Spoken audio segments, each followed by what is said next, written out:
Hello and welcome to another Orion Tech Tips video. Today, the highly requested all-out RTX 3090 gaming PC build is finally here. So this features an RTX 3090. So this is all out. You can play modern games at 8K resolution. Never been done before. At least not on one single graphics card. You can edit crazy videos with this. It has that power, machine learning, music design. You can pretty much do anything with this computer. This is, however, all of this power definitely does come at a price. And yeah, so let's get straight into the build. So for the CPU, we have the AMD Ryzen 9 3950X 3.5 gigahertz, 16 cores. You can look at the specs. Boost clock of 4.7. You might actually be able to get that higher, like 8 gigahertz TDP, 105 watts. 128 gigabytes max memory supported, but that should be plenty. 16 cores, 32 threads, Ryzen 9 processor. This thing is insanely powerful. It's actually about double, about double what I have right now in my computer. For the cooler, to cool this, we're just going with the Asus ROG. I'm not going to pronounce that. The 360 liquid cooler. So this thing, triple fan design, liquid cooler. It can cool. That's why I said we probably will be able to get our Ryzen 9 processor to 5 gigahertz thanks to this cooler. Of course, I wouldn't I always say how amazing the AMD stock coolers are, and they are truly amazing. But not with this price point. This is a $6,000 build. We want a proper liquid cooler. For the motherboard to house this, we're going with the Asus Strix X570 ATX gaming motherboard. So it supports Crossfire SLI if you want to do that, but I mean I'm not the biggest fan of that. 128 gigabytes, 4400 megahertz. Best of the best when it comes to specs. Get some photos of it. Very nice, very nice. Fancy high-end premium motherboard, as you would expect with a build like this. For RAM, we are going with 128 gigabytes of G-Skill Trident RGB. This is a very nice RAM. And usually, when I'm building a budget build for, one of my friends or someone that I know, a family member, whatever, I always say don't do RGB RAM just because of the price. It's not worth it. But a build like this, why not? So 128 gigabytes at 4,000 megahertz, that is really, really good.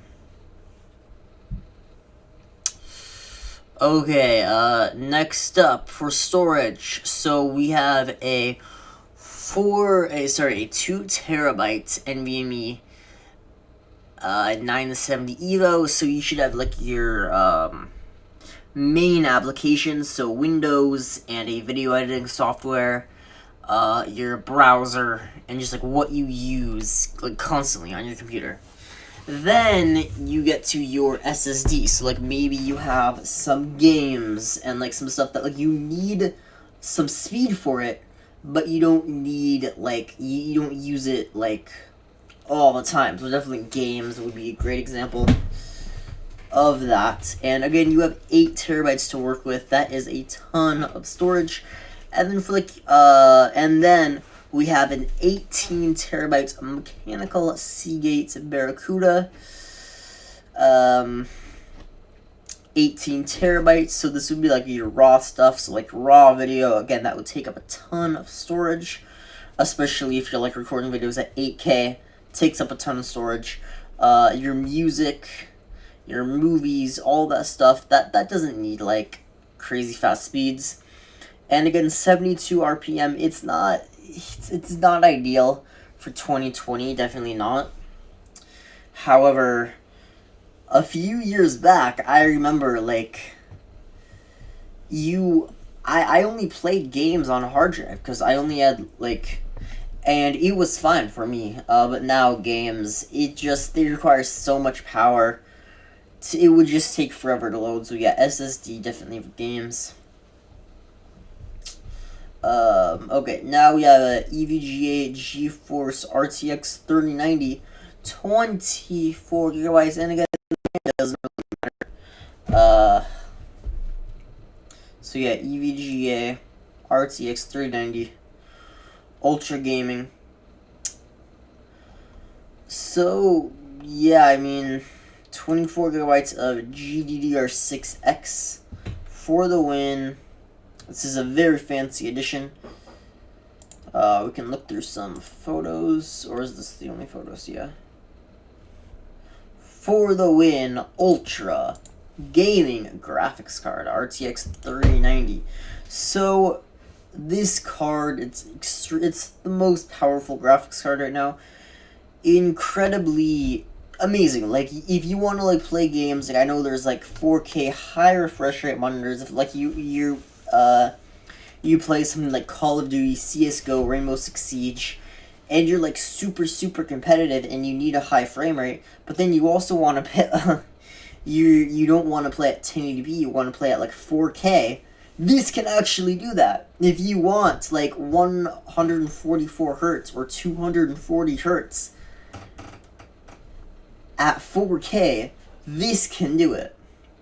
I wouldn't really. I mean, you can SLI this card if you want to, but nowadays SLI makes almost. It makes a difference, but pretty much nothing supports it anymore. But I mean, that's not all bad because graphics cards have gotten really powerful. So yeah, $2,400. Hopefully the price will go down eventually, but right now, yeah, $2,300. It's not cheap, but for the power you're getting, nothing beats it. Okay, for the case and power supply, again, I always stress in my builds that these are personal. So for this example, I just went with the Corsair Crystal X570 RGB mid-tower case.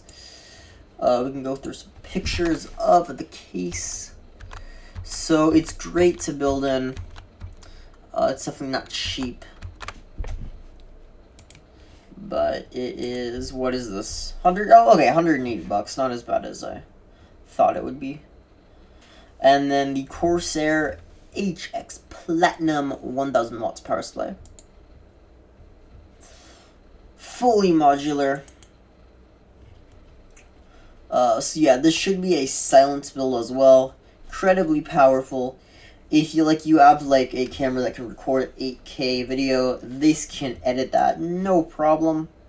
If you want to play high resolution games, yeah, this can do it no problem. 128 gigabytes of RAM with the CPU. I mean, it is for gaming. Do you need it? No, it's not going to take full advantage of the RAM and the CPU. It will have the graphic card though. But for video editing, it will, trust me, it will use all 128 gigabytes of RAM and all 16 cores on the CPU if you are editing 8K video. Okay, I know other RTX 30 series graphics cards will come out. Once they do, we will do build with those. If you have any future recommendations for a YouTube video, make sure you leave that down in the comment section down below. And until next time, I am out. Peace out.